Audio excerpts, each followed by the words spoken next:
Merci. C'est vrai que ce que vous dites est important. Donc, je vais même aller avant, parce que quand j'ai vu Institut des algorithmes, ça me projette avant même le lycée. Lorsque j'étais au lycée, j'étais très faible en maths. Ne le dites pas à mes enfants, hein. Et c'est quand on a commencé à étudier les algorithmes, donc en terminale, les statistiques, les probabilités, où vraiment j'ai changé de registre. C'est-à-dire j'étais le meilleur dans la classe sur ces questions-là. D'ailleurs, je me souviens qu'au bac, j'avais 0 en algèbre. Heureusement que ça comptait que sur 8. Et j'avais fait le plein sur tout le reste. Donc j'ai eu 12 sur 20 et c'est la meilleure note du jury à l'époque. Alors, donc c'est pour dire que dans mon parcours, tout a commencé par un rêve. Comment rendre possible ce qui paraît ne pas l'être?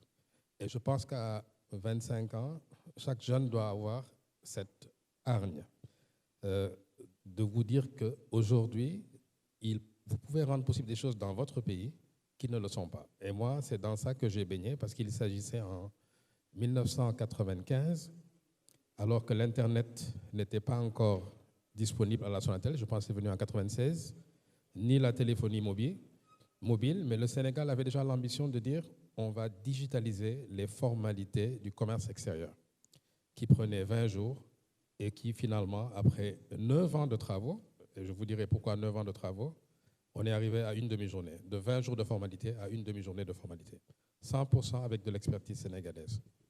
Pourquoi il a fallu 9 ans?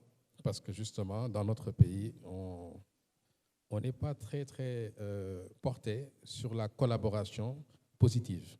On est plus porté sur des antagonismes, des primautés intellectuelles, etc. En réalité, rien n'appartient à personne. Le pays appartient à tout le monde. Et je pense que Isidore ne dira pas le contraire.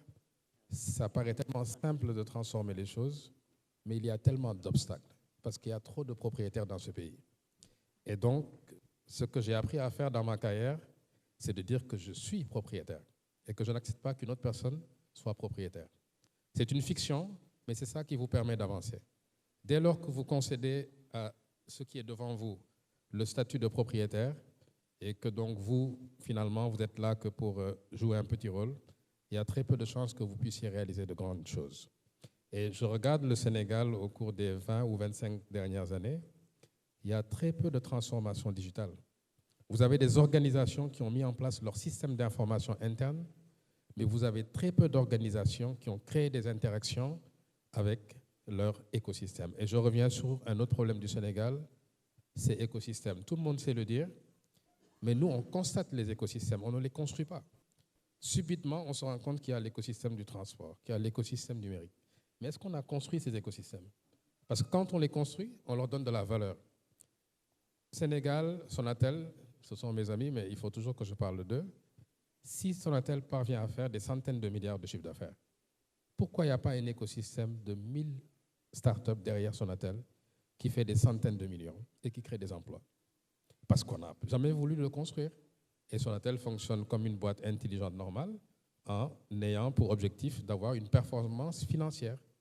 C'est au pays qu'est le Sénégal de pouvoir se projeter en disant que les entreprises qui sont des champions, Sénélec, Sonatel ou n'importe quelle autre entreprise, doivent dans leur démarche construire des écosystèmes. J'en viens maintenant au fond de la discussion. L'intelligence artificielle, on a trois manières de l'appréhender, elle avec l'individu. Moi-même, j'ai ma propre relation avec l'intelligence artificielle. Les organisations, entreprises ont leur relation avec l'intelligence artificielle. Et la nation, j'intègre la culture et l'État, ont leur relation avec l'intelligence artificielle.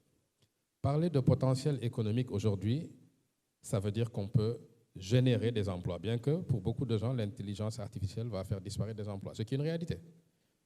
Mais également, elle va faire naître de nouvelles compétences. Comment faut-il le voir? Quand on parle de transformation digitale, c'est qu'on a une cible. On se dit, on est là, on veut se transformer pour être là. Mais c'est déjà devenu obsolète la transformation digitale. Parce que maintenant, la cible, c'est l'intelligence artificielle. Ce n'est plus un fait qui est devant nous, c'est une dynamique qui évolue. Donc, ce que nous devons avoir en nous, c'est la capacité, en toutes circonstances, de pouvoir nous mouvoir. Et c'est pour ça que j'aime bien le mot évolutif. Nous pouvoir nous mouvoir. Et ça demande de la prospective. Il faut qu'on regarde 10 ans, 20 ans devant. Je ne parle pas de plan stratégique pour l'instant. Je parle de choses très simples. Imaginez-vous, on dit Air Sénégal, c'est le pavillon national, une compagnie qui doit rayonner dans la sous-région.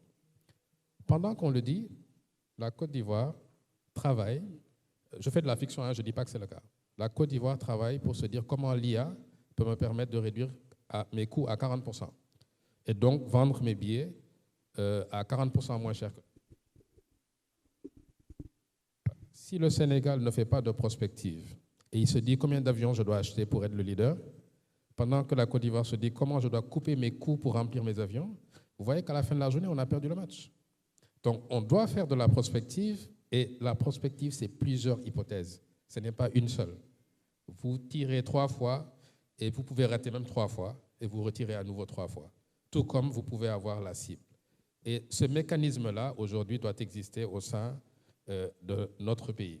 Donc, je pense que c'est une invite vraiment au ministère, au gouvernement, pour pouvoir intégrer cette dimension prospective. L'autre chose, c'est quelle chance on donne à nos startups. Aujourd'hui, si on constate les statistiques, en France, le stage est en train de diminuer, le besoin de stage. Pourquoi? À cause de l'IA. Donc, toutes les entreprises qui sont des petites entreprises et qui fonctionnent essentiellement avec des stagiaires ne font plus recours au nombre de stagiaires habituels parce que l'IA permet de compenser beaucoup de choses. Phénomène qui, naturellement, se produira chez nous puisque la logique économique est la même partout. Alors, pendant que nous avons des problèmes pour générer suffisamment d'emplois, voilà que nous allons avoir des problèmes pour capturer au moins des jeunes et les mettre dans un circuit de stage. Il y a des alternatives, c'est l'entrepreneuriat, parce que l'entrepreneuriat, c'est aussi un apprentissage professionnel. Sauf que pour cela, même chose encore, il faudra qu'on ait une approche stratégique. Le budget de l'État en matière d'achat, mais une bonne partie doit être consacrée à nourrir des startups et des PME sur des projets qui sont pertinents. Et qu'on ne s'y trompe pas. Nous-mêmes, en tant qu'individus, à chaque fois qu'on investit, à 70%, on perd de l'argent. À 30%, on en gagne, et les 30% qu'on gagne, dans le temps, peuvent rattraper les 70% qu'on a perdus. Un État doit raisonner de la même manière, en se disant, je dois prendre le budget national. Je pense que les dernières lois sur le truc national, comment on appelle ça, le contenu local, ça me fait rire d'ailleurs, parce que contenu local, vous n'entendrez jamais parler de ça aux États-Unis, en Allemagne ou en France. Pour eux, c'est une absurdité de dire que il faut quand même que je pense à mes gens. Parce que pour eux, c'est ça la priorité. Et le reste, c'est accessoire. Tout à fait. Donc, je crois que j'ai été plus long que prévu. Et j'aborderai la suite certainement après, si on a le temps de faire un deuxième round.